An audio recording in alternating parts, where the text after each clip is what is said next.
queria entender um pouquinho mais dessa importância mesmo da gestão de carreiras, como fazer essa gestão de tempo. Você acha que tem outras estratégias que podem ajudar os estudantes? Se fazemos o que todo mundo faz, ficaremos no lugar onde todo mundo fica. Então, o que você tem feito para ser esse profissional que você busca para atender você?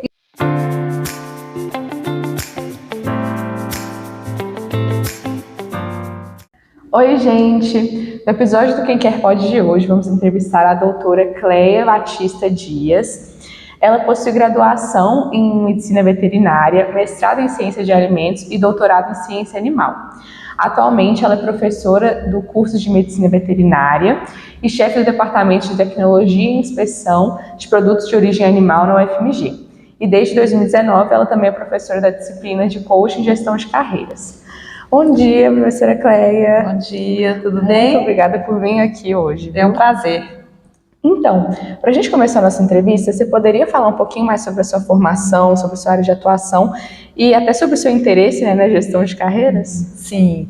Então, eu sou formada aqui na Escola de Veterinária, né, da UFMG, e dentro do percurso acadêmico eu me identifiquei com as disciplinas e com o conteúdo, com a abordagem que é direcionada ao setor de produtos de origem animal.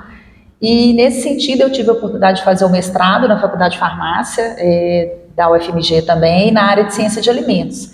Então o meu percurso ele foi muito direcionado nessa área, né? Então comecei a aprofundar os meus conhecimentos, a minha experiência e, de uma certa forma, o caminho foi direcionado à área acadêmica, né? Quando eu tive a oportunidade de fazer o concurso para professora, né, para docente aqui na UFMG, e quis incluir em algum momento uma disciplina, pensando na questão da gestão de carreiras e na formação do aluno enquanto indivíduo, enquanto pessoa. Né? Eu percebo que os alunos trazem algumas inquietações para mim, né? Assim como eu vivenciei na minha época da graduação.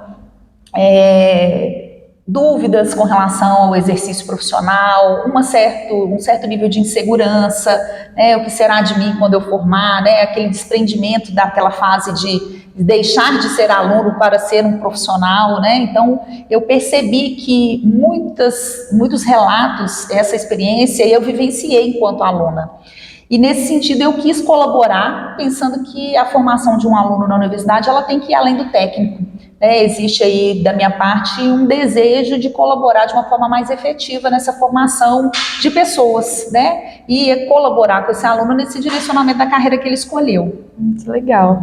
E justamente isso que você falou, né? A gente queria entender um pouquinho mais dessa importância mesmo da gestão de carreiras, se você pudesse falar um pouquinho para a gente, porque justamente tem essa ansiedade, né, em relação Sim. aos alunos. E aí, se você pudesse falar sobre isso, sobre esse sentimento que você vê decorrente aí.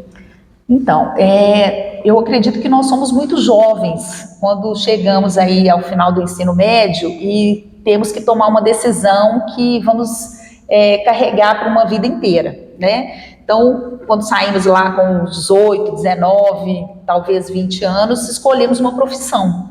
E entramos para a universidade num mundo, né, num cenário completamente diferente daquilo que vivenciamos na escola até o ensino médio, né? Um direcionamento, um certo grau de monitoramento de presença, a participação dos pais.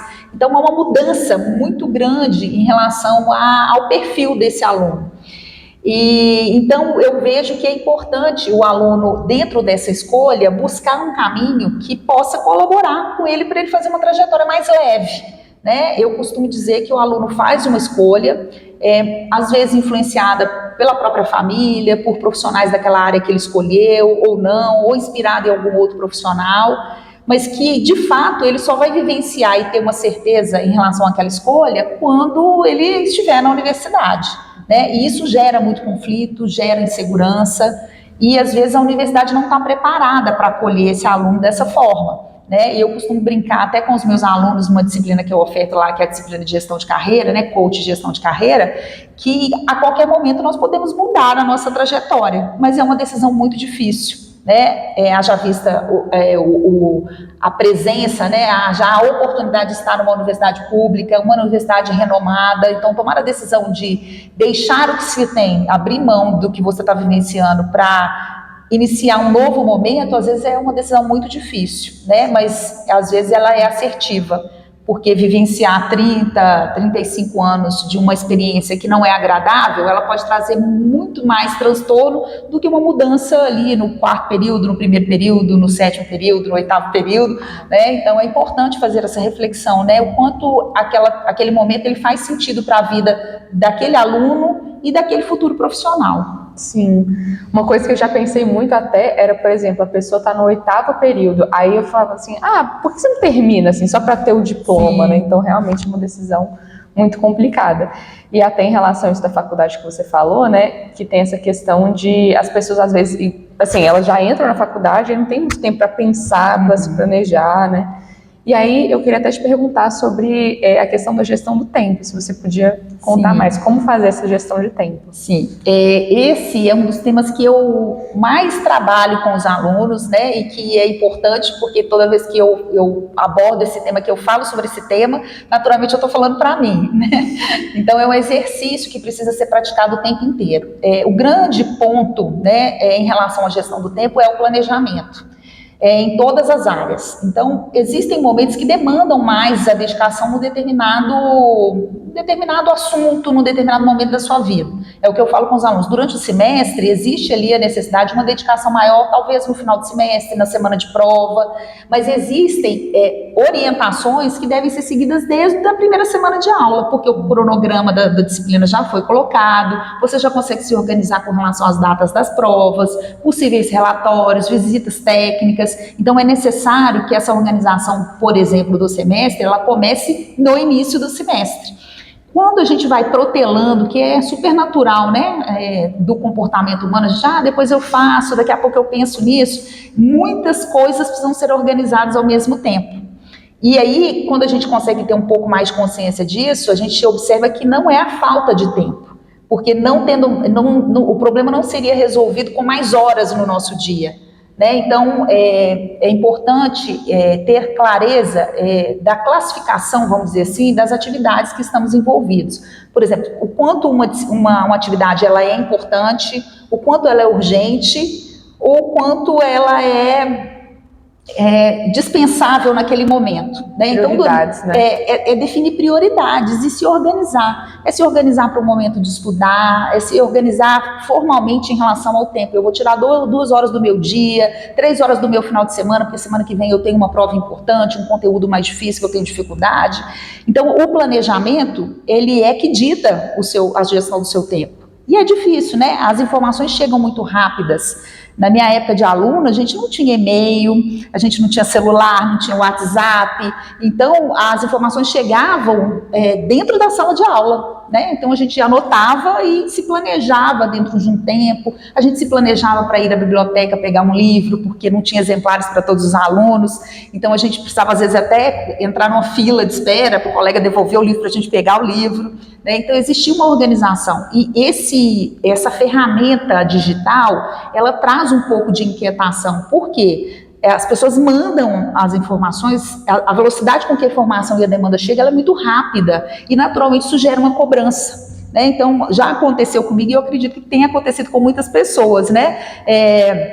A pessoa te manda um e-mail, se ela te encontra no corredor, ela fala assim, eu te mandei um e-mail. Quer dizer, ela mandou o e-mail e ela não está esperando a sua resposta no meio de comunicação que ela enviou. Ela já te alerta. Então, existe a questão do desconforto para muitas pessoas com relação ao WhatsApp, né? Se marca lá, se viu, se visualizou, se chegou. A pessoa viu a mensagem, mas não respondeu. Mas por que ela não respondeu? Porque talvez ela esteja priorizando as respostas. Porque aquilo que você perguntou pode esperar um pouco. Ela está numa reunião, ela está fazendo uma outra atividade, ela está na sala de aula, ela está almoçando. Então, uma questão que precisa ser gerenciada na gestão do tempo é a ansiedade. Tanto com relação às nossas atividades, quanto a gestão do tempo da outra pessoa, porque ela também tem as prioridades dela, né? Então, nós precisamos aprender a conviver nesse mundo de muita demanda, de uma velocidade muito alta, com uma realidade que nos traz conforto, segurança, tranquilidade, né? Para que a gente possa responder a tempo e da melhor maneira. Realmente, essa questão do WhatsApp, do e-mail é muito complicada. Sim. Mas além, então, dessa questão do planejamento do tempo, você acha que tem outras estratégias que podem ajudar os estudantes a atingir esse sucesso profissional e a própria realização pessoal deles?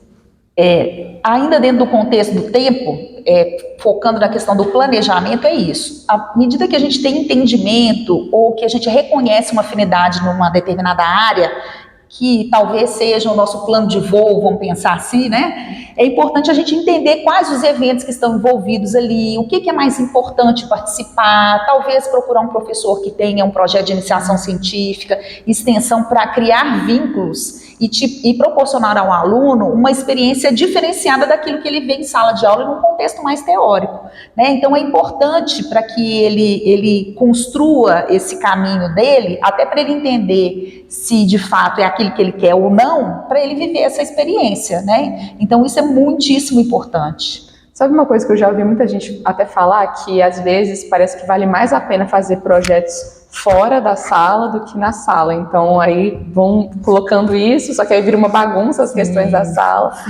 E aí demora para formar. Então. Eu como docente, o que eu percebo em relação a isso? A sala de aula, né, os professores com suas particularidades, com os seus sua experiência e expertise naquele assunto que ele apresenta para os alunos, né, dentro de um curso de graduação, ele está ali para fomentar, ele está ali para apresentar aquele conteúdo. E, naturalmente, ele faz brilhar os olhos de alguém.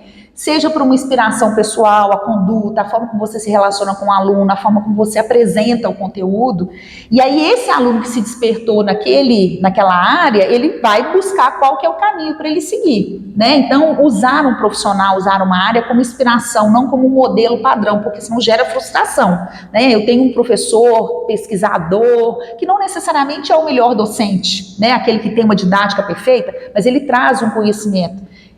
Ou às vezes você tem um professor que é uma inspiração na forma de se comunicar, no respeito aos alunos, uma prova bem elaborada, mas que não é a área que você gosta, mas ele não deixa de ser uma inspiração de um bom profissional, de uma boa pessoa. Então é tentar entender, reconhecer qual que é a área de sua afinidade e buscar quais são os caminhos que podem colaborar para você se destacar, né? Eu falo que é muito importante esse trabalho que o aluno tem que fazer, porque eu falo uma frase muitas vezes com os meus alunos: se fazemos o que todo mundo faz, ficaremos no lugar onde todo mundo fica, né? Então, nós, se queremos sermos diferentes, nós precisamos fazer algo diferente. Se queremos fazer diferença, precisamos fazer algo diferente. Então, no meu curso, né, Medicina Veterinária, nós formamos quantos alunos ao final de cada semestre, ao final de cada ano? Então, é importante que cada um ali se identifique e busque os caminhos para ser um diferencial. Lá eu costumo fazer uma pergunta também muito interessante. Se você for levar o seu animal de estimação no veterinário, que tipo de profissional você gostaria de encontrar? Como que você gostaria que ele tratasse o seu animal e tratasse você, que é o tutor? Então, o que você tem feito para ser esse profissional que você busca para atender você e o seu animal? Né? Então, é importante a gente se colocar do outro lado, porque isso pode colaborar muito para as decisões que você vai tomar. E lembrar que a universidade ela é uma trajetória que exige da gente tempo, dedicação, até para a gente ser esse profissional diferente. E é um momento, é uma fase da sua vida, né? Eu costumo também brincar com meus alunos, é muito mais fácil entrar aqui do que sair, né? Então, quando a gente está lá do lado de fora, a gente acha que é talvez uma missão impossível, estudar numa universidade pública, em uma UFMG e outras universidades importantes que nós temos aqui no Brasil, mas a trajetória para esse percurso, ela não é difícil, ela precisa de dedicação, de habilidade, ela precisa de comprometimento, de autorresponsabilidade, porque não depende só da universidade, da estrutura, do corpo técnico, ela depende também do aluno. Isso que você falou, né? Dele procurar o professor. Exatamente. Então conversa com o professor, demonstra interesse, se comprometa a se receber a oportunidade, né? Porque às vezes a gente observa isso, o aluno, ele se encanta, ele busca o professor dá a oportunidade e às vezes ele se desencanta, mas ele não quer se desvincular. E isso é muito ruim, até para a formação do profissional que está sendo conduzido ali, né? Então, não gostou, professor? Agradeço a oportunidade, mas eu entendi, né, num primeiro momento que era uma área que eu gostaria de trabalhar, mas eu não estou me identificando. Eu posso colaborar até que talvez seja feito igual a gente faz com o emprego, né? Esse percurso e essas experiências, elas vão moldar o futuro profissional, que tem que trabalhar com responsabilidade, né, com relação à empresa, com relação a ele mesmo. Eu acho que é sobre isso, não deixar uma imagem ruim também, porque vai ser seu cartão, né? Exatamente. E, assim, o que você percebe que as pessoas têm buscado muito hoje em dia? Esse reconhecimento social, às vezes o próprio dinheiro, a remuneração, ou até um prazer pessoal mesmo na escolha da profissão e da trajetória mesmo da pessoa. Como eu disse, né, nós somos muito jovens quando fazemos essas escolhas. Então, de uma certa forma, não deixa de existir uma influência aí com relação ao que está sendo demandado pelo mercado, aquela profissão que é reconhecida socialmente, né? Nós temos algumas profissões que trazem isso muito claramente, e outras tão importantes quanto essas reconhecidas, que são importantes também, mas a sociedade não conhece e não valoriza, né? Então, na medicina veterinária, eu estou sempre trazendo um exemplo de lá, porque nós somos muito demandados, por exemplo, no cuidado com os animais, de que, como a gente gosta dos animais, a gente tem que atender por amor. O amor, ele faz parte da profissão, o auto-amor faz parte do profissional.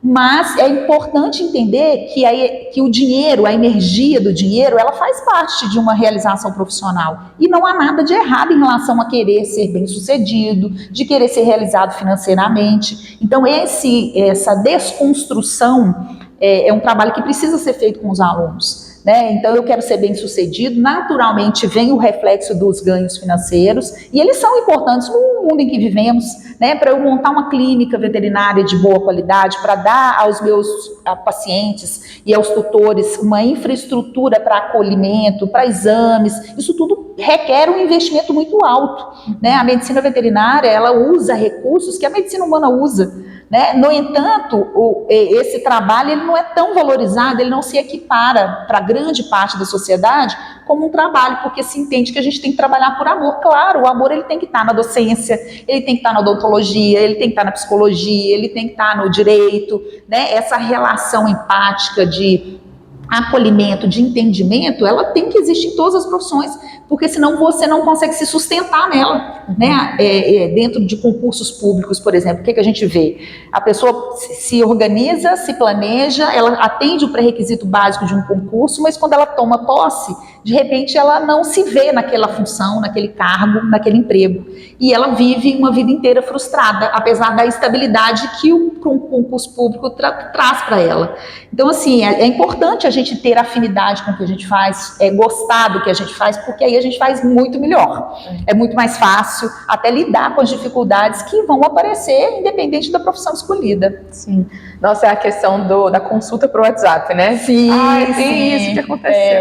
Em psicologia, que é até o curso que eu faço também, isso acontece muito, né? De que é por amor, a pessoa tá mal e... Né, é claro que o acolhimento inicial, um direcionamento, eu acredito que não seja um problema, né? Mas aí você definir um diagnóstico, fazer uma prescrição médica, analisar um caso através de um relato de WhatsApp, uma foto que não te traz informações e parâmetros importantes para uma conduta mais adequada, mais assertiva, mais justa, mais responsável, né? Então a gente tem que tomar muito cuidado com relação a isso, porque isso é muito perigoso.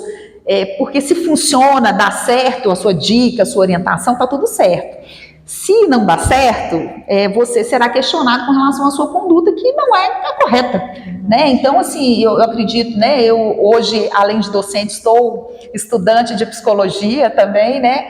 Então, eu vejo muito isso, as pessoas, você está estudando psicologia, foi bom te encontrar, deixa eu te contar uma situação, o que você pensa disso? Então, a gente tem que pensar, né, e agir com muita responsabilidade, né? Entender que aquela pessoa ali, ela está buscando uma ajuda de qualquer natureza, uma ajuda jurídica, né? Aí eu tenho algumas conhecidas, um sobrinho que é advogado, e não é tão raro, né? Que às vezes está numa festa, você, que bom ter te encontrado aqui, eu estou com uma situação assim, o que você pensa disso? Né? Então, em todas as áreas, e a pessoa às vezes ela faz sem essa consciência de que aquele lugar não é o melhor lugar, né? De fazer essa pergunta, que bom te ver aqui, estou precisando marcar um horário com você lá no seu escritório, né? Lá no seu consultório, eu estou precisando de uma orientação, qual o melhor caminho eu sigo, se eu procuro um psiquiatra primeiro, então existe esse momento que ele é oportuno, que ele deve ser aproveitado, mas quem que tem que pôr limite nisso somos nós, profissionais,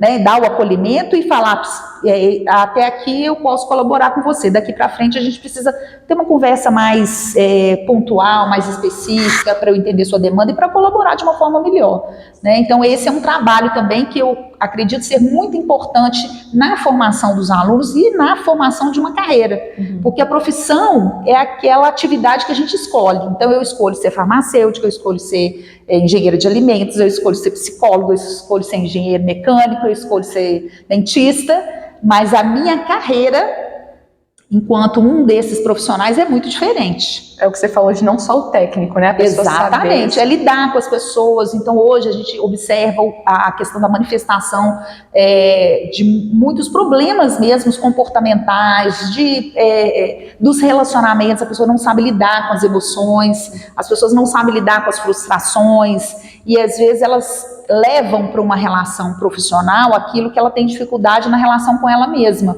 e cria um ambiente de trabalho muito difícil, né? Porque o ambiente de trabalho é um ambiente profissional que precisa ter boas relações profissionais. Então as pessoas não necessariamente elas têm que frequentar a casa uma da outra. Bom seria, né, se tivéssemos todos os finais de semana ou quase todos os finais de semana interações fora do ambiente de trabalho, mas isso não é uma realidade. Mas não significa que, apesar de eu não ter afinidade com alguém que eu trabalho, eu não possa respeitá-lo.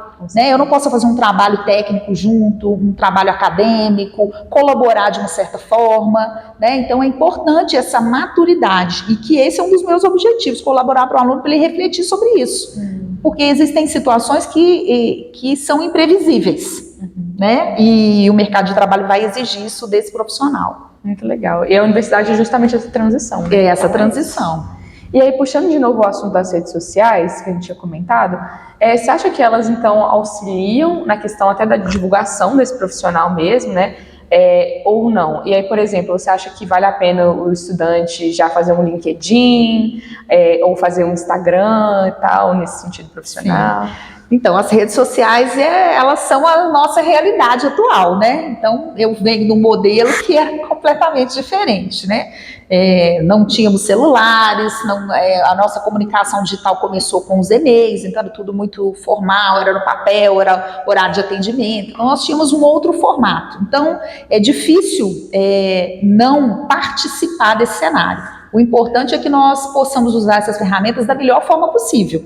Né, usar de uma maneira correta, enquanto profissionais já formados, enquanto graduandos numa determinada profissão, entender o direcionamento, inclusive legal, o que o conselho profissional determina para o uso dessas ferramentas. Então, vários conselhos já se posicionaram e já orientaram os profissionais com relação à forma de divulgação dessas informações. Às vezes orientativas, às vezes acolhedora, às vezes focada no marketing. Então, há uma limitação de como fazer isso, né? As redes sociais, assim como o papel, aceita tudo.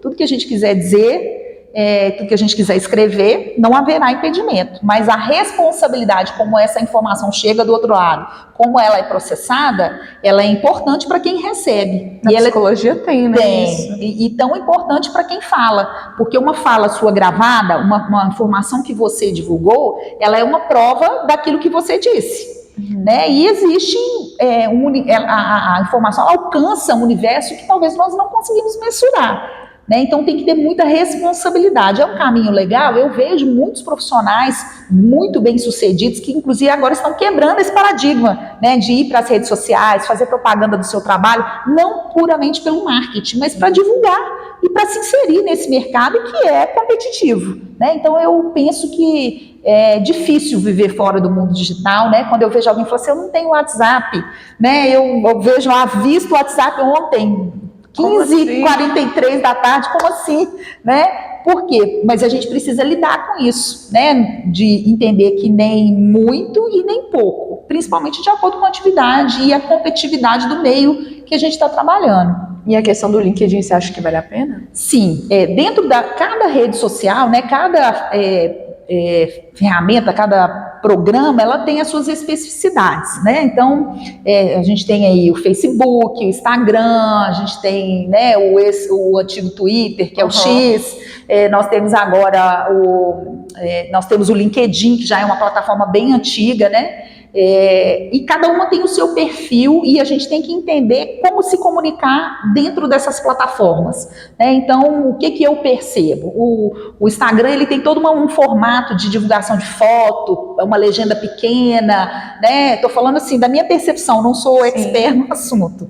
E o LinkedIn, ele é uma plataforma que foi construída para a comunicação dentro de um contexto profissional.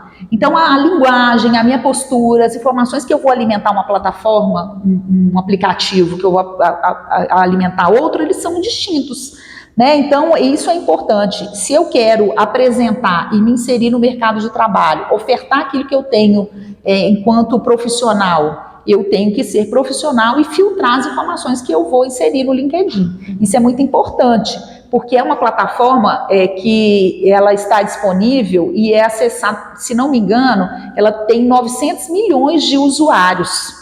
Então, com perfis diferentes. Então, tanto eu que estou em busca de uma vaga, estou inserida lá, quanto os recrutadores estão pesquisando essa plataforma. Então, quando existem tanto um perfil gratuito, onde você coloca, e existem perfis que são pagos, onde eles conseguem, através de alguns mecanismos, buscar o perfil daquele indivíduo que se cadastrou na plataforma de acordo com o perfil da vaga. Então, essas informações são importantes. Então, o que eu vejo do LinkedIn? Está começando a sua trajetória, quer estar presente no mercado, né? Talvez as pessoas menos inseridas no LinkedIn são os profissionais de concurso público, né? As pessoas que já têm um emprego já fixo. Mas isso não impede e a gente não exclui essas pessoas dessas plataformas. Por quê? Ela divulga o trabalho dela, uma consultoria, ela divulga as pesquisas que ela faz, isso é muito importante também, mas ela não está em busca de um trabalho, né? De uma vaga de emprego. Então é importante ter esse entendimento. Eu já vi, assim, algumas publicações no LinkedIn que são altamente prejudiciais para quem está buscando uma vaga, ou para quem, inclusive, já conseguir uma vaga. Eu vou dar um exemplo. Eu vi uma publicação de uma moça, isso já tem bastante tempo, inclusive eu coloco isso numa das minhas aulas de empregabilidade. Ela colocou lá, ela falou assim, agradeço a Deus, né, pela oportunidade que foi me dada, não era o emprego que eu queria, nem o salário que eu tinha no meu último trabalho, mas vou buscar melhorias. Era algo nesse sentido. Eu lendo aquilo, eu pensei assim, bom, se eu tivesse acabado de contratar essa pessoa, eu acho que eu ia demitir. Né? Então, assim, o que ela disse? Né? Qual foi o meu entendimento com essa informação? Não tá bom, não, mas melhor do que nada, né, eu vou aceitar. Então, a gente tem que ter muita responsabilidade, inclusive com quem nos acolheu, com quem nos admitiu, né? Então, que ela agradecesse, que lá também nem é um perfil de agradecimento, né? Talvez ela manifestar, iniciarei uma nova jornada na empresa tal, passei, né? Ela comunicar de uma forma mais formal aquela oportunidade que ela recebeu. Então, a linguagem, a forma como a gente se comunica, ela é muito importante. E lá no LinkedIn existe todo esse olhar. O seu comportamento diz que profissional você é, qual é o seu perfil. Né? Então, às vezes, uma fala, uma frase, sem consciência, na verdade, porque talvez eu acredito muito que essa pessoa ela não tem essa consciência. Né? E aí, na mesma semana, eu vi uma publicação de um senhor também, né? E no mesmo sentido, agradecendo a oportunidade do trabalho. E ele escreveu, agradeço a oportunidade, essa semana começarei a minha nova etapa de trabalho no CD, né, sem distribuição, falou o nome da empresa, agradeço pela oportunidade. Quer dizer, ele também agradeceu, né, sem contudo falar do emprego anterior, do sentimento que ele tinha, ele estava grato, ponto final. É isso. Né? É isso, então a gente tem que entender que nós podemos falar tudo, Depende de onde falamos e de como falamos. A comunicação, ela é a chave do desenvolvimento profissional. É a comunicação com o professor no meio acadêmico que vai nos dar oportunidade, é a comunicação numa empresa que vai nos dar oportunidade de estágio, é a comunicação com os pais em casa, não estou feliz com esse curso, eu preciso repensar, eu preciso de ajuda, eu não quero continuar porque eu vou parar um semestre, eu vou parar um tempo, eu preciso de ajuda de uma terapia, e buscar esse direcionamento. Então, sempre pensar que o que você deseja para você, ele depende da comunicação. De você com você mesmo e de você com o universo, com aquilo que te cerca. E as coisas vão ficando mais fáceis, né? Ou menos difíceis, vamos pensar, ou menos desafiadoras. Vai ser sempre. Vai ser sempre. Mas então, você acredita que para ter um bom perfil no LinkedIn é justamente isso, né? A comunicação formal. Sim. Tem mais alguma dica, assim? O LinkedIn, se a gente pudesse fazer um paralelo, ele seria o nosso currículo digital. Então, assim, o que as empresas hoje buscam? Objetividade e verdade. Né? Então, mesmo recebendo um currículo de papel que não existe mais, mas se você fizer, né, e enviar para uma empresa, ele fala, envia o currículo por e-mail, envia o currículo em tal lugar, né, na nossa plataforma, é importante ter objetividade. Quem lê o recrutador, ele quer saber quem você é, de onde você veio e qual experiência você tem. Então, tente transcrever o que você tem para oferecer para aquela vaga de forma objetiva e verdadeira. Então, se perguntar se você é fluente em inglês, você não é, não coloque. Porque se você fala e a vaga exige isso de você, a entrevista com certeza ela será em inglês. E aí você vai se prejudicar não só ali, mas entre os recrutadores que vão entender que você mentiu. Né? Então, não se fala inglês, eu não vou nem me candidatar. Então, nós já tivemos demanda, por exemplo, de algumas empresas que trabalham com relações internacionais na área de carne, de importação e exportação, que era o pré-requisito de ser estudante de medicina veterinária e inglês fluente.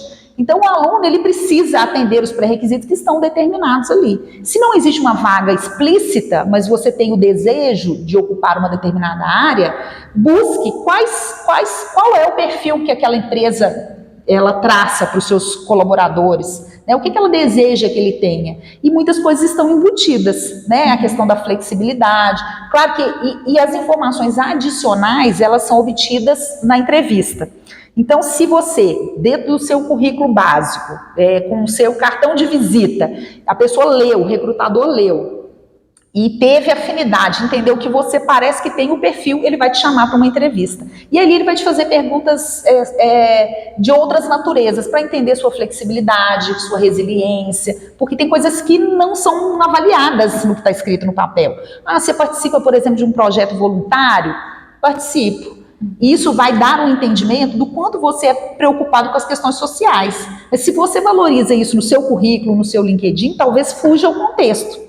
Né? Então coloque, eu sou técnico disso, eu sou formado disso, eu gosto. E o aluno, uma coisa que eu percebo, né, que os alunos têm muita dificuldade de fazer o seu currículo, porque na verdade ele não tem a experiência de um profissional, ele é um estudante. Sim. Mas ele pode ter a experiência de ter participado de um projeto, e isso conta, o fato dele ter participado de um projeto de férias, de um projeto durante o percurso acadêmico dele, isso é muito importante, quer dizer, demonstra a habilidade dele em fazer uma gestão do tempo e da programação dele enquanto aluno. Quer dizer, ele era aluno e ainda ele conseguiu organizar e participar de um projeto que demandou dele 20 horas semanais.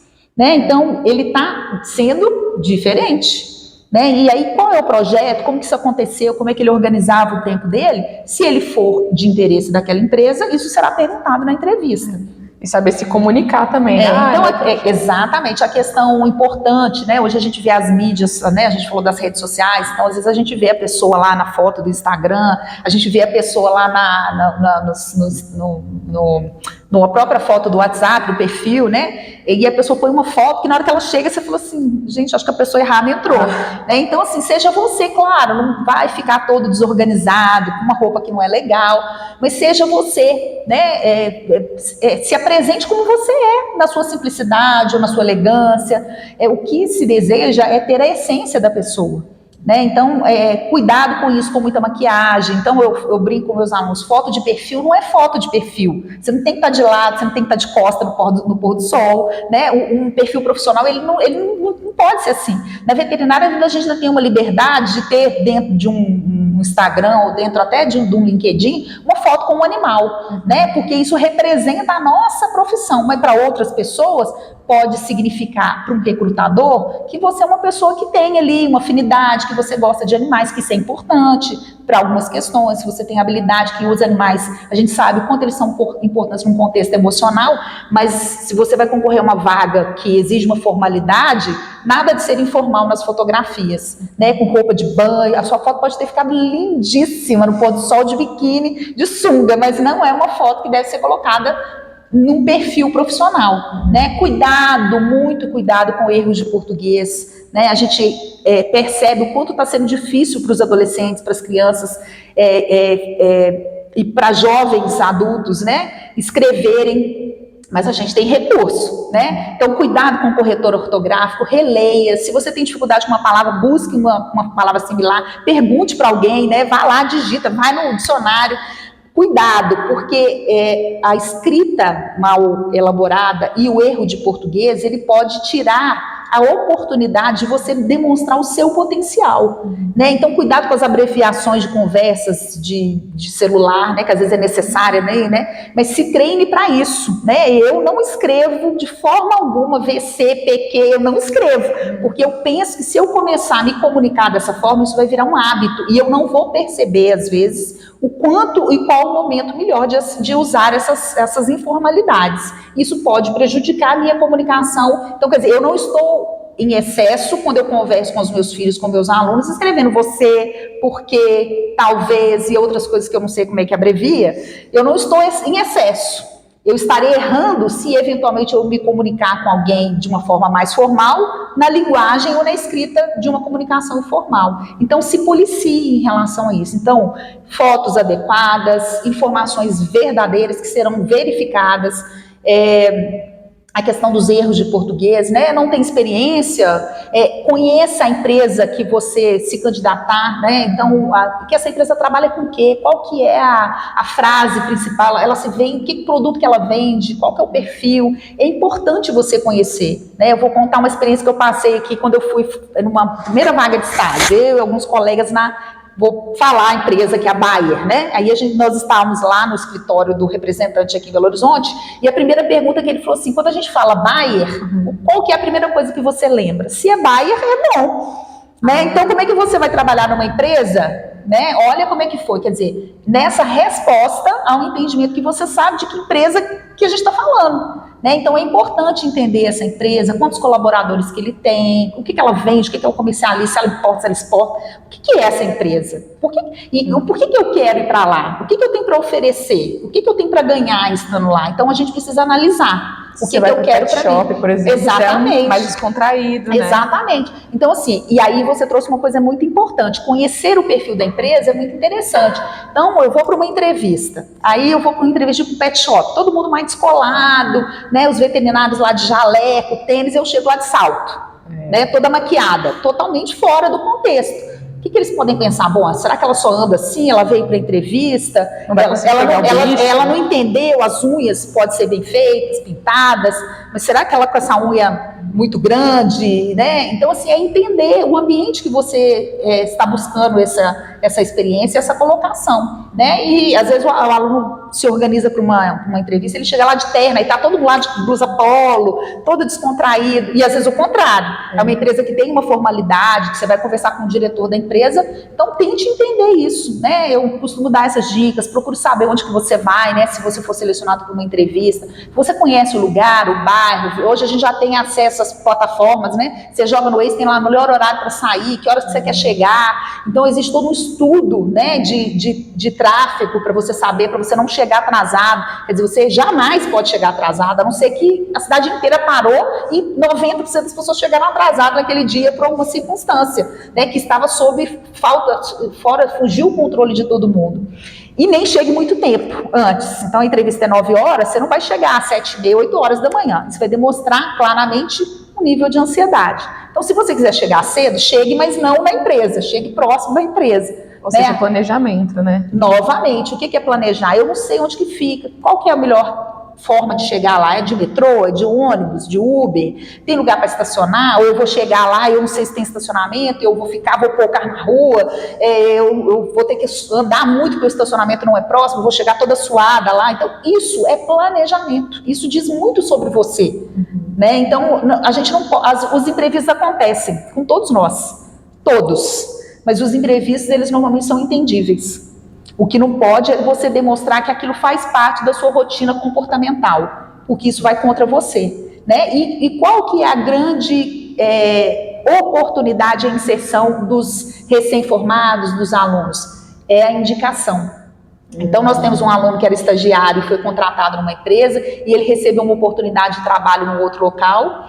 E o que acontece? Aquele colega que vai sair, convida o outro colega, indica o outro colega que conhece o perfil dele, a responsabilidade. Então, esse network que a gente faz, inclusive, na sala de aula, com aquele colega que a gente mal conversa, mas ele conhece o nosso perfil. Né? Se a gente precisa de um aluno, gente, estou precisando de um aluno que tenha esse perfil para trabalhar no projeto, nós vamos fazer uma viagem. Professora, eu não sou muito da área, mas acho que o fulano vai gostar. Vou falar para o fulano conversar com você. Então, naturalmente, em função do comportamento das pessoas, nós conseguimos identificar onde ele se encaixa e até a nossa segurança e o nosso conforto de indicar aquele colega para alguém. Procura meu colega lá, eu não sou muito da área não, mas eu vou te indicar alguém que você possa conversar, que vai colaborar com você. Então, o network, ele começa na universidade, ele começa na sala de aula. Legal, gostei. E falando até sobre se conhecer, essa questão da pessoa querer mudar de carreira, qual que você acha que é a maior dificuldade nisso? Assim, ela às vezes não está muito tempo no mercado, então vai ser difícil ela ser contratada, como que é? Aí eu acredito que tenha que trabalhar um pouco a questão do autoconhecimento mesmo, e aí trabalhar a questão da insegurança, entender se de fato não é isso que você quer, por qual razão você não quer, né? Se é pelo desconhecimento, ou se é pelo conhecimento já, ou por afinidade mesmo. Olha, eu acreditava que era dessa forma, eu estou sentindo que não é, eu não me identifico. Meu exemplo, né? Eu adoro dar os meus exemplos porque eu acho que isso é bacana, porque o aluno, eu sou aluna, né? Como eu disse, eu fui aluna, então essas percepções, esses sentimentos, eu também vivenciei em algumas situações. Então, por exemplo, eu sou uma professora da área de tecnologia e inspeção de produtos de origem animal. Especificamente, eu trabalho mais com a parte da carne. E dentro da minha formação acadêmica, existiu um momento em que eu fui obrigada a cumprir um estágio, uma atividade dentro de disciplinas obrigatórias do meu curso. Por exemplo, a clínica de pequenos animais. Então, eu fui fazer um estágio no hospital veterinário e lá eu percebi que não era a minha área. Eu só tive essa certeza quando eu estive lá. Aquela relação com o tutor, aquele acolhimento, até a minha insegurança. Eu conto isso para os meus alunos, eu falo assim, gente, e o dia que tiver eu e um animal em cima dentro do consultório, só eu e ele, como é que será isso? Me vinha aquela sensação de insegurança, né? E eu entendi que aquele ambiente, aquela prática hospitalar, eu não tinha afinidade com ela. Como que isso colaborou para que eu buscasse outra área? Vivenciando. Então, até o que eu não gosto muito, eu preciso vivenciar. E às vezes eu acredito que eu não gosto, e quando chega lá eu me encanto. Né? Então é importante se dar essa oportunidade. Eu estou fazendo uma disciplina que é obrigatória na minha grade curricular, mas eu não gosto muito. Se dedique, que aí você vai ter certeza se não é mesmo, pelo menos naquele momento, ou se você não conhecia a fundo e aí descartou uma possibilidade para você. Então é muito importante você se dar essa oportunidade e aí você vai excluindo e incluindo. E se em um determinado momento você entender que tudo aquilo que você vivenciou não faz muito sentido para você, independente se é do primeiro, segundo, quarto, nono, 10º período, é importante você fazer essa revisão, como eu disse no início. Às vezes a gente persiste numa situação que traz uma infelicidade, um desconforto, uma falta de realização, inclusive financeira, porque à medida que a gente não tem afinidade, a gente se afasta daquele contexto e a gente começa a trabalhar por obrigação. E aí fica muito mais difícil a nossa realização pessoal, vem todas as consequências em relação a isso. Né? Então é importante, não é fácil, né, tomar uma decisão de mudança, seja em qual área a gente precisar fazer essa mudança, mas às vezes ela é necessária, ela é benéfica. Né? Você vai, diferente do que muita gente pensa, eu já perdi tanto tempo, né? Eu estou no 9º período, eu estou quase formando, talvez é importante, é uma formação profissional. E uma coisa que eu observo também, que a trajetória acadêmica dentro de uma universidade, ela traz a formação da pessoa. Então, quem transita por uma universidade, por qualquer que seja o curso, ele é uma pessoa diferente. Não melhor do que o outro que não passou pela universidade, mas ela é uma pessoa que aprendeu a lidar com dificuldades, com prova, com pressão, com relatório, com apresentação de trabalho. Ela vivenciou a experiência que fez dela uma pessoa diferente, que vai saber lidar com situações diferentes. Então, a experiência de uma universidade ela é muitíssimo importante. Ela fez amizades, ela criou inimizades, talvez. Ela viveu situações que não está só no contexto do desejo dela, né? Então é muito importante isso. E repensar mesmo, e buscar ajuda, né? Eu tô insatisfeita, por quê? Às vezes não tem nada a ver com o contexto acadêmico, tem a ver com um relacionamento, ou o início de um processo, né, de tristeza, de desânimo, algum problema familiar que não está bem resolvido. Então é importante entender por que eu não quero continuar, o que me impede, né? Então, em todas as profissões, nós temos profissionais bem-sucedidos, profissionalmente, que têm boas remunerações, e temos pessoas que transitaram por um curso e que estão fazendo outra coisa, e não por isso são infelizes. Né? Eu tenho 2 filhos, então eles naturalmente são influenciados pela minha formação, pelo meu trabalho como professora dentro de uma universidade, mas eu sou muito transparente com eles. Eu penso que as pessoas, para ter sucesso e serem felizes, não obrigatoriamente elas têm que passar pela universidade. É muito importante, mas não é uma obrigação, não é obrigatório. Mas eu brinco com eles: não quer estudar, não quer ter uma profissão, fazer um curso que te dá uma profissão específica, você vai ter que buscar outros meios para te sustentar, para bancar tudo aquilo que a vida adulta traz para a gente. Então, nós temos muitos bons profissionais, empresários, que não obrigatoriamente passaram por uma universidade. Nós temos pessoas com sabedoria que não tiveram oportunidade de aprender o básico, a leitura, às vezes não foram alfabetizados da melhor forma, mas são sábios, aproveitaram a oportunidade, têm perfis empresariais, são poucos, não sei quantificar, mas existe esse perfil. E a pessoa entendeu que vir para esse universo aqui fugiria muito aquilo que é a essência dela. Então ela se dedicou a ser diferente em outros aspectos. Ela tem um bom relacionamento, ela se comunica bem, ela presta um bom serviço, ela vende algo que é muito bom. Então busque entender o que você quer para você em primeiro lugar, né? Então é claro que a influência familiar, o que os pais sempre querem o melhor para o filho. Eu tenho certeza absoluta disso, né? Nenhum pai deseja, nenhuma mãe, uma trajetória, um filho infeliz, mal sucedido. Mas a realização profissional, ela tem que ser do indivíduo, ela é muito individual, porque ela só vai caminhar, só vai favorecer esse planejamento, essa organização, essa busca pela realização, se for uma coisa sua. O do outro a gente não desfruta, o do outro a gente não constrói, né? Então é importante a gente identificar. Eu gosto disso, eu me sinto realizada. Quando a gente trabalha, né, o outro tema da disciplina, qual que é a minha missão? Qual que é o meu propósito de vida? Qual é o legado que eu quero deixar? Eu não consigo construir um legado, deixar um legado, se eu não faço o que eu gosto, se eu não me identifico com aquilo. É difícil fazer essa construção.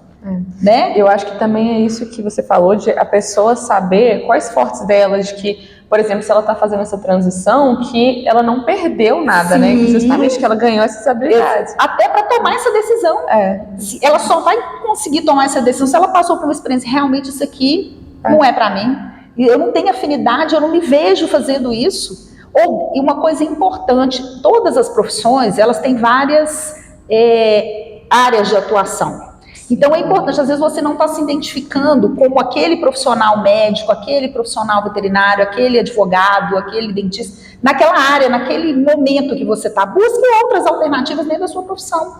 Então vamos pensar hoje, a medicina já tinha muitas especializações, e hoje ainda mais. Quem sabe você está precisando buscar o seu nicho de atuação e aprofundar nele. Às vezes você vai entender qual é a forma de lidar com esse sentimento. Né? Dentro da medicina veterinária não é diferente. Então temos pequenos, temos indústria, temos produção, temos reprodução. Né? Quem sabe ali, não me identifico com nada. Então tá tudo certo. Você identifica com o quê? Né? O que você quer fazer? O que você quer fazer? E é importante, isso é muito importante. Eu não me identifico com isso, mas eu me identifico com o quê? Não sei, vou buscar ajuda, eu preciso saber. Dentro de mim, o que me aquece o meu coração? O que mexe comigo? O que eu faço que me deixa confortável? Um relato pessoal. Eu adoro dar aula. Então, às vezes, até o dia que eu estou mais agitada, que eu estou com alguma questão, eu vou para a sala de aula, na hora que eu saio dali, eu tenho certeza que eu saí do melhor lugar que eu podia estar. Ai, adoramos, né? A professora adora. Né? Então, assim, não é? Então, sim. A sensação assim, poxa, aqui é meu lugar. Né? Então, a gente tem todas as questões de não valorização da sociedade em relação ao nosso trabalho, o reconhecimento que nós acreditamos que nós deveríamos ter, né, financeiramente, e por aí vai. Mas existe uma realização pessoal, isso é muito importante. O médico que fica 8 horas fazendo uma cirurgia, 10 horas, uma cirurgia da área neurológica, né? Um dentista que está ali fazendo um tratamento de canal ali, tudo minucioso, né? Um advogado que se prepara para defender o cliente dele, né? Que estuda o processo, que estuda a lei, né? E aí a gente tem lá no direito a área da família, a área civil, a área tributária, a área não sei o quê, né? E um fala assim, não, ainda bem que você gosta disso, porque eu dessa área jamais eu trabalharia. Então buscar isso, onde que eu tenho afinidade? E pode ser que você não tenha nenhuma e está tudo bem. E está tudo bem, igual você trouxe, ele não perdeu nada, né? Ele vai aplicar isso com certeza em alguma outra área, né? Eu vejo muito isso até no curso mesmo, que aí quando alguém está de outra área, eles trazem outra perspectiva para o trabalho. E aí, em relação à sua sala de aula até, você percebe qual que é a maior assim, ansiedade dos alunos em relação a isso deles estarem muito confusos mesmo com se eles querem isso, ou quais outras questões eles trazem muito? Eu acredito que tem um fator que é difícil até da gente desconstruir, né, para o aluno, mas que é um fator muito impactante. São uma jornada de 5 anos, com muitas informações vinculadas, que com a falta de maturidade que às vezes enquanto alunos nós temos, a gente não consegue fazer essa conexão. Por que eu estou estudando isso? Por que eu estou estudando aquilo? Né, lá no ciclo, gente, para que eu estou aprendendo isso? Não é uma matéria chata. E lá na frente, ou depois que a gente forma, fala, nossa, isso era muito importante, né, eu saber. Por que eu estou estudando estatística? Por que eu estou estudando isso? Né? Não tem nada a ver os cálculos dentro da engenharia de alimentos, né? Por que eu estou pensando nisso? E é importante esse entendimento, né, de que existe fragmentos que vão formar um todo. Então, a gente não pode abrir mão desse conhecimento, dessa experiência, e a partir dessa consciência, entender que tudo ali é importante e que vai fazer parte daquele profissional. Não necessariamente da sua área de atuação, mas que ela é importante. Como eu disse, eu não sou da área de clínica de pequenos. Quando alguém me pergunta alguma coisa, eu tenho muita tranquilidade de falar, olha, eu vou recomendar você procurar um colega, né? Por exemplo, eu não tenho uma expertise em programa vacinal, né? Um protocolo vacinal, não tenho. Tanto que eu pego a minha cachorra e levo no veterinário. Eu acho que isso para mim é muito tranquilo, eu sou muito bem resolvida com isso, porque eu também entendo que o meu colega lá da clínica, ele não tem uma prática, não que ele não saiba, mas ele não tem uma expertise, uma prática, por exemplo, de uma conduta dentro de um frigorífico na área de inspeção. Então, nós fomos direcionando a nossa área de conhecimento para áreas distintas. E está tudo certo. Então, o aluno tem que entender que ele precisa escolher para ele direcionar melhor a área que ele quer trabalhar. E isso diminui a insegurança, né? E esse entendimento de que ele não tem que saber tudo, né? Apesar de ser um advogado, ele não tem que saber atuar em todas as áreas. Claro que se vier uma demanda, ele vai ter que saber qual é o colega que ele vai poder indicar. Olha, o caminho talvez seja esse, não faça dessa forma, não precipite assim, o acolhimento, né? A orientação inicial, mas pegar aquele caso, fazer aquela cirurgia, a gente vai no dentista, aí tem o ortodontista, tem o que faz o tratamento de canal, tem o clínico, né? Então, a gente vai lidando com esses encaminhamentos para que a gente tenha mais segurança. De novo, o planejamento, o entendimento, a comunicação com o nosso sentimento, com a nossa percepção do que a gente quer, do que a gente não quer. Tudo se conecta, né? Tudo se conecta, tudo se conecta. E você topa, então, fazer um último momento de perguntas? Sim. A gente fez uma caixinha no nosso Instagram, né? Então, alguns dos nossos seguidores fizeram, e aí a gente queria que você respondesse. A primeira delas é: professora, estou muito indecisa no caminho que devo seguir após a minha formatura. Quais dicas a senhora me daria para eu conseguir escolher meu caminho? Acho que é isso, né, do conhecimento. Na verdade, eu não sei qual período que está, né, se está no início, ou mesmo que esteja no final, é importante buscar essa identidade, né? Qual é a área que eu gosto? Quais são os eventos que acontecem nessa área? Tem um congresso importante, tem um encontro importante anual que tem aqui. Aqui na escola tem um professor que trabalha nessa área. Eu vou pedir, né, ver se eu consigo participar de um projeto de extensão ou de um projeto de pesquisa. Eu vou me envolver, né? Então, de novo, quando a gente fala de pós-formatura, a gente tem que pensar no planejamento da carreira. Isso não é para desanimar quem não fez isso. Mas agora eu já estou no 9º período, estou no 10º período. Sempre há tempo, né? Porque às vezes a gente se identifica lá no finalzinho mesmo. Mas é pensar que essa sensação, essa experiência, ela é vivenciada por grande parte dos alunos. Muito raramente a gente encontra um aluno que chega no 1º período, no 2º período e fala assim, eu vou trabalhar com isso. Quais são esses alunos, na grande maioria das vezes? Aqueles que vêm de uma família já tradicional naquela área. Alguém que já tem um laboratório, que já tem uma clínica, que já tem lá um escritório de advocacia. O professor, então, né? O pai professor. O pai professor, então assim, que às vezes influencia, né? Mas é importante que o aluno, ele mesmo, busque essa identificação. Né? Outra, o Cristiano perguntou, ainda sou universitário, já devo começar a pensar em construir uma rede de contatos sólidos? Acho que o network. Sim. Como eu disse, essa rede, ela já começa na própria sala de aula, ela começa na universidade. Eu comecei a minha trajetória como estudante da pós-graduação na Faculdade de Farmácia por indicação dos meus professores. Sempre fui mais tímida, mais calada, mais na minha, né? Apesar de muito falante, eu sempre fui mais contida. Porque eles perceberam a minha atuação como aluna e os meus colegas também. Então é importante você se aproximar, participar desses encontros, deixar claro quem você é, o seu grau de responsabilidade quando você é estudioso, e a partir daí, ir direto a participar de congressos, se aproximar daquele palestrante. Se tiver uma dúvida, interaja com ele, participe de grupos de estudos. Então isso é muito importante, né? Porque vai colaborando para você caminhando de uma forma bastante interessante aí para a sua atuação pós-formatura. Então, mesmo no início já é interessante. Já é interessante. Quanto mais cedo, melhor, né? Até para excluir aquilo que você acreditava que era o que você queria ou não, né? Isso. E a última, a Maria perguntou, quais são as principais habilidades que os universitários devem desenvolver para serem bem-sucedidos em suas carreiras? Eu penso que a maior habilidade esteja relacionada aí com o seu planejamento mesmo, né? Entender que estar numa universidade é uma fase da sua vida, que demanda abrir mão de feriados, de eventuais, e se programar. Quando a gente fala da gestão do tempo, a gente fala que o tempo do ócio, o tempo da diversão, ele é tão importante quanto o tempo de estudo, né? Então, quando você planeja, você sabe que você tem um casamento para ir, você tem um churrasco para ir, tem uma formatura para ir, que vai ser madrugada toda, que no outro dia você vai dormir, mas que tem uma prova. Se você se planeja, você vai estudar antes, né? E não vai perder, porque não adianta você estar em casa pensando na festa ou na festa pensando na prova.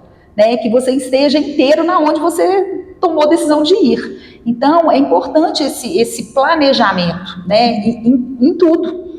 Né? E aí, quando você se planeja, o que eu quero, que hora que eu tenho, o que eu preciso fazer, o que é importante para mim, né, para desfrutar esses momentos, quando eu estou de férias, não ficar pensando, e com um sentimento de culpa, eu devia ter feito isso, eu devia estar fazendo estágio, eu devia estar em tal lugar, né? Então, assim, vai ter um momento, uma semana de descanso e uma semana de estágio.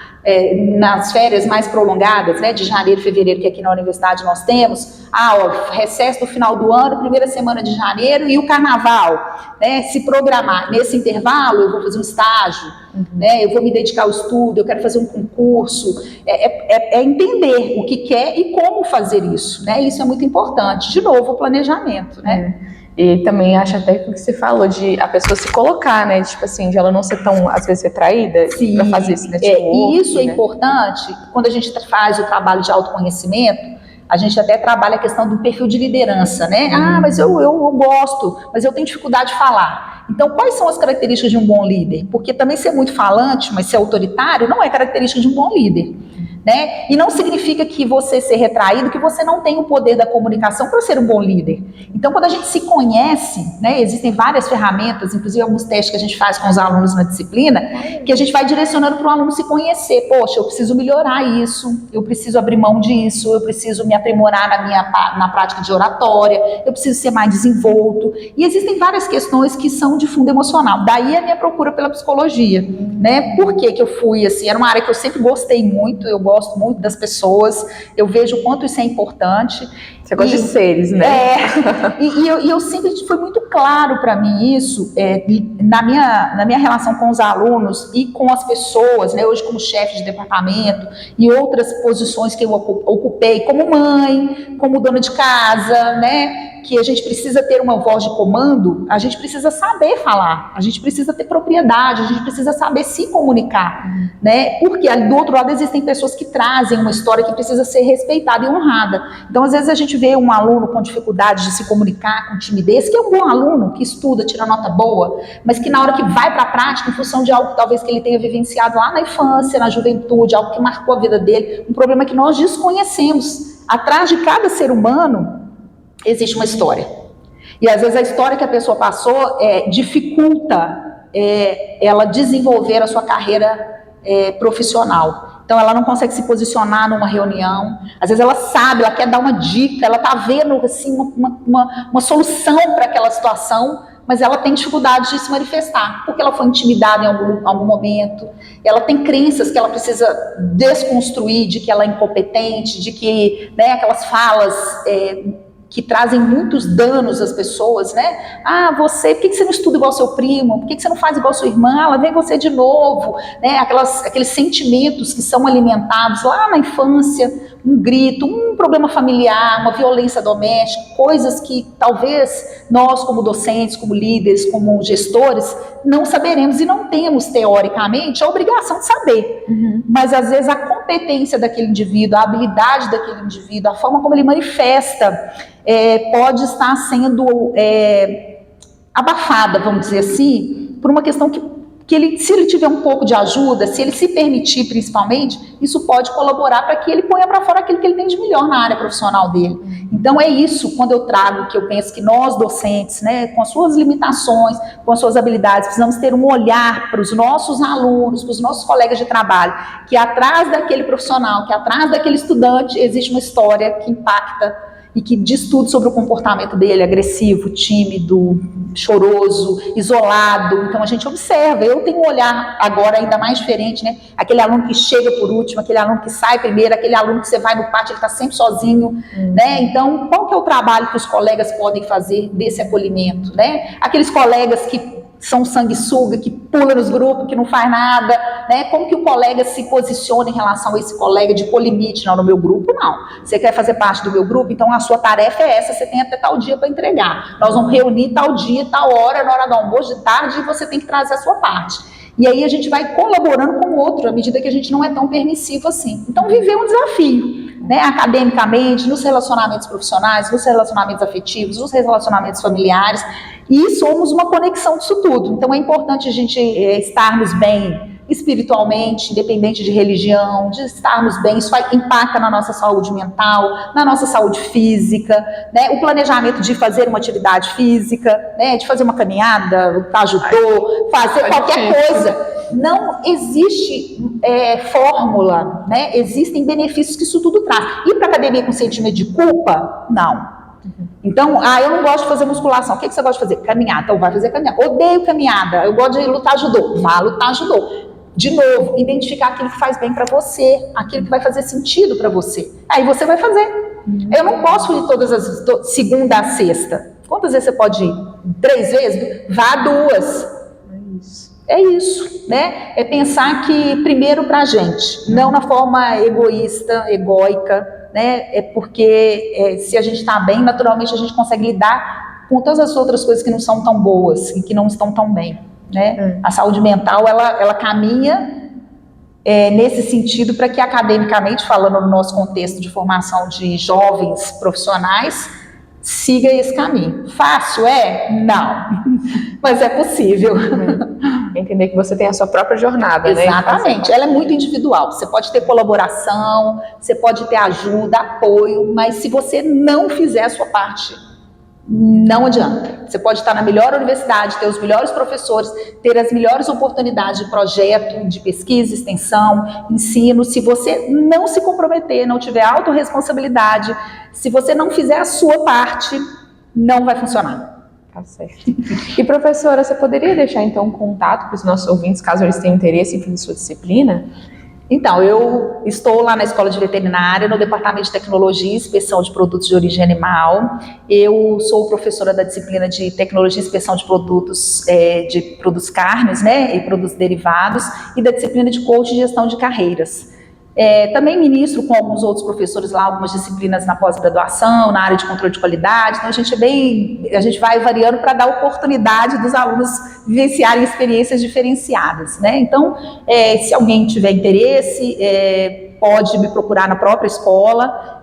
No site da escola tem lá o meu telefone, do meu gabinete, tem o meu e-mail. E eu estou à disposição, né, para colaborar. Eu costumo brincar que eu não faço marketing da disciplina de coaching, mas ela por si só, né, os alunos que fazem a disciplina falam para os colegas. Então, é uma disciplina que ela é uma disciplina optativa e ela está aberta aí a todos os alunos da universidade. Já recebi alunos de outras universidades, inclusive particulares. Então, assim, a gente abre um número de vagas para matrículas eletivas, né, para alunos de outras instituições, aqui dentro da universidade. Já tive, inclusive, servidores técnicos administrativos fazendo a disciplina, aqui da farmácia, lá da odontologia. Então, é uma disciplina que cabe todo mundo, né? Então, assim, o meu objetivo é fazer esse acolhimento, fazer esse direcionamento e, de alguma forma, colaborar com essa jornada aí que faz parte das nossas escolhas, né? E é isso. Muito obrigada pela sua participação, foi ótimo. Eu que agradeço a oportunidade de estar aqui, também gostei bastante. É isso, gente, até a próxima.